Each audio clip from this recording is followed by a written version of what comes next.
All right, welcome back, you Inglorious Bastards and magnificent bitches. It is I, Doc Camo, and we're back for another thought of the day. And today we're going to do something different. We're not really going to look at local news or things that are going on, the circus or whatnot. We've talked a lot of big game about bettering yourself and becoming a better man for, what's coming, to make sure you're prepared if shit gets bad, because shit's going bad and all that. So we're going to talk about that. We're going to talk about some men issues, like men today are not the men of yesterday anymore, and we need to change that. We're going to talk about the importance of perseverance. We're going to talk about the fact that men are never, ever, ever going to be loved for anything more than they can provide. That's just the way of life. Only women and children are loved unconditionally, and you can argue there are occasions where women and children aren't even loved unconditionally. So it is what it is. You are only ever going to be loved and cared for by what you provide somebody. You're always providing somebody something. Nobody's loving you unconditionally, but we'll get back to that. And we're going to talk about the importance of just being a man, going for your purpose, doing the right thing. And I'm shutting my phone off. But anyways, let's get into this article, and let me shut my fucking phone ringing down, and we're going to get into this, and we're going to go right into the man's health right now. Okay. Here we go. So this is Forbes. Most of what we're going to go over is from Forbes today. So you're not the man your father was. You're not.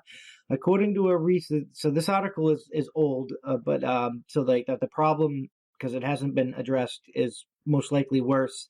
Though if you're not a man that needs this issue, good for you, but you should go check to see if you're this issue, because it's not something they generally monitor. But generation after generation, our male testosterone levels have been falling since here it says the 80s, but we'll get into that. And it's we're becoming sterile. According to a report recent from JAMA, testosterone therapy among American men is on the rise. From 2010 to 2013, prescriptions more than doubled, which researchers partially attribute to ubiquitous drug marketing campaigns urging older men to boost lower T levels. The swell of interest reflects a genuine physiological shift across the population. Men today have less testosterone compared to the men of the same age a generation ago.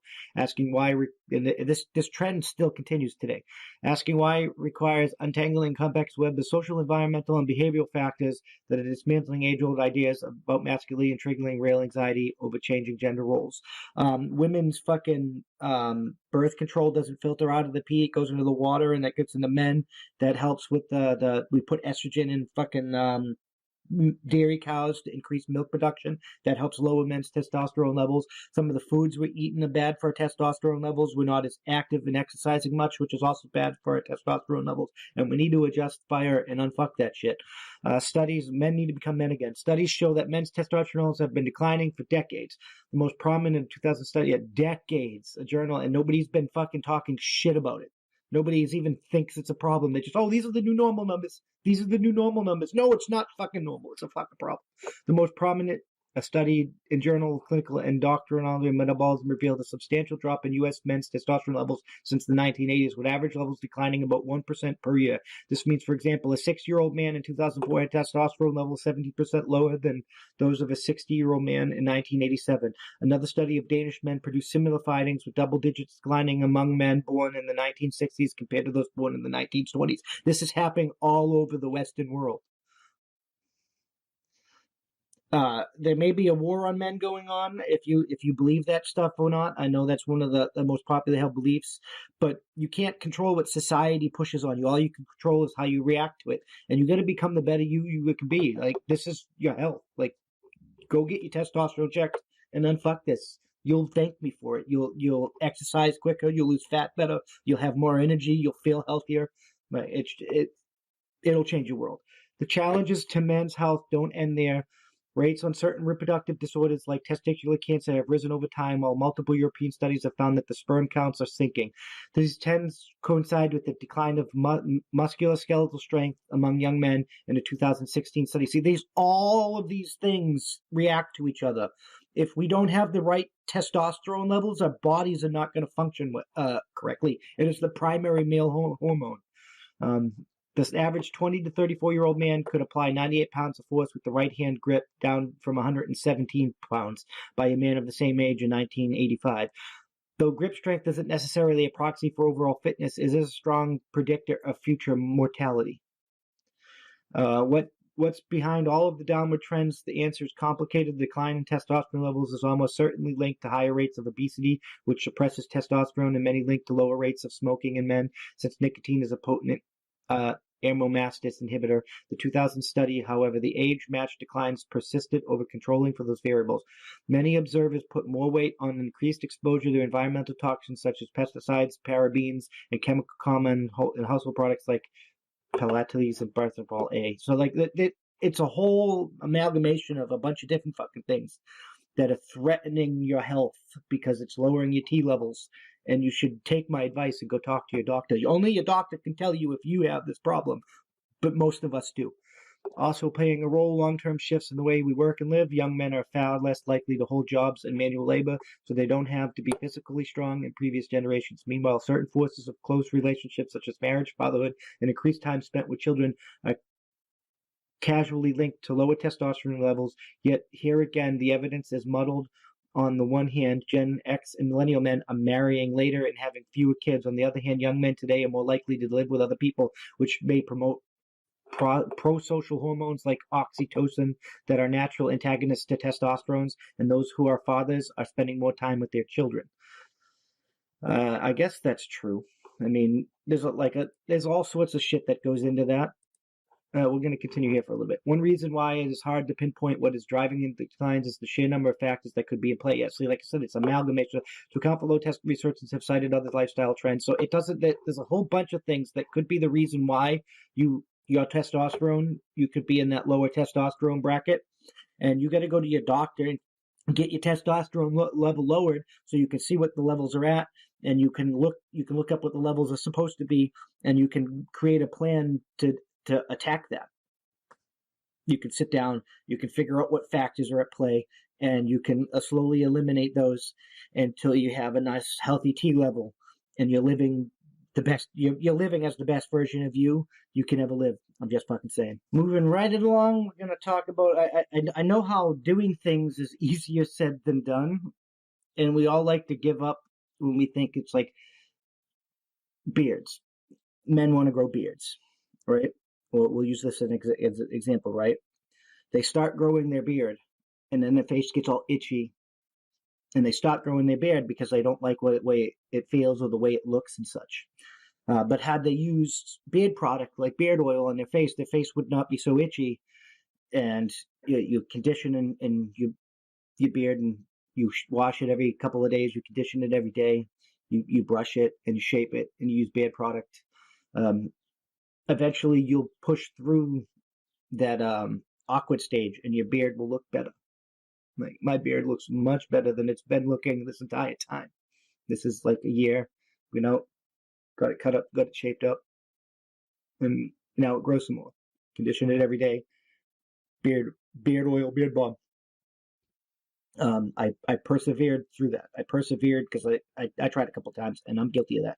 Now I'm persevering. I'm continuing to go. So let's talk about go back to Forbes and talk about the importance of perseverance, because it's important in everything that we do. Man or woman, entrepreneurs, it's a woman's right in this. Like, this perseverance is probably the single most important skill for success in anything you do. Even if you've forgotten that and you've been successful before and you're trying to be successful again, maybe you just need a reminder. But let's get into this. There are a lot of qualities needed and required in starting and running your own business, or anything you do, actually. Intelligence, creativity, ambition are all required in some measure if you hope to overcome the barriers to entry into entrepreneurship. While the virtue of the system is that ostensibly anyone can start their own business, there is a test of those innate characteristics in the undertaking, and ultimately determines those who pursue the path from those who don't. It is an obvious oversimplification, certainly. There are barriers to entrepreneurship that have little to do with ability, that prevent many from even trying. Yeah, the perseverance. Yep. And even in just world with any such barriers removed and equal access granted to all, there would still be those who would fall just short of the very nature of the enterprise. Even the best among us get it wrong sometimes. It's true. We fail, but you got to fail forward. What perhaps underappreciated or less considered is the role that our determination to go on plays in the ultimate success of our business. Like if you don't muddle through the bad and persevere and continue going, you are gonna fail, even if you could succeed. And so instead of like failing on purpose because you don't think you can succeed, just continue going and fail. Learn from that failure and fail forward. Persevere. Sex a business. It is our brains that elevate us to a place where we're able to pursue our dreams with the company of our own, but it is often hard heads and stiff backs that enable it to continue on. Perseverance and persistence are equally crucial in the work permitted to turn a business into a viable enterprise, given the challenges and roadblocks thrown up along the way. And yet perseverance is a quality that gets less than it is due in our documentation of success stories. We must sooner praise genius and creativity, both ethereal and spiritual and easy recognizable as something special, inspiring in these masses. There are certain traits among like perseverance. So different successful people have different traits. They're successful in different ways, but the one trait that they all share is perseverance. They share other traits too, but perseverance is the most important one. It really is. The quality less gets the air due to our doctorate story that we had such soon appraises genius and creativity, both ethereal and spiritual, and easily recognizable as something special and inspiring in the masses. And as we like to think genius effortless, we lead the work in the iteration that was required to arrive at the point. Determination and a refusal to quit are well suited to the scrappy underdog stories we put up on screen, but they sully our notions of our elites so that the mechanicians are left behind the curtain. I mean, that was a mouthful, but it's true. We don't highlight people's failures. We just highlight their success. Like a person's success stories, like the road is paved with their failures and their perseverance through them. They kept failing forward. None of us get to where we are in life without some level of grit and perseverance. Those are those whom more is unfairly asked in the way of perseverance by virtue of their birth, and others by whom advantages are immediately accrued by the same birth, but with few expectations. All will face challenges, great and small, throughout their life, ones that we simply have to push our way through. On those occasions, our intellect and ambition may help us navigate the challenge, but it is our ability to withstand those trials that we ultimately will see on the other side. And here's another ad that they just put everywhere now. I should probably get an ad blocker because then we won't be bombarded by those stupid damn ads. I really don't like that. The life of our business often play out much as life itself does. We try, we fail, we get lucky, we fall into bad luck, and occasionally we make our own luck, and eventually everything ends out one way or another.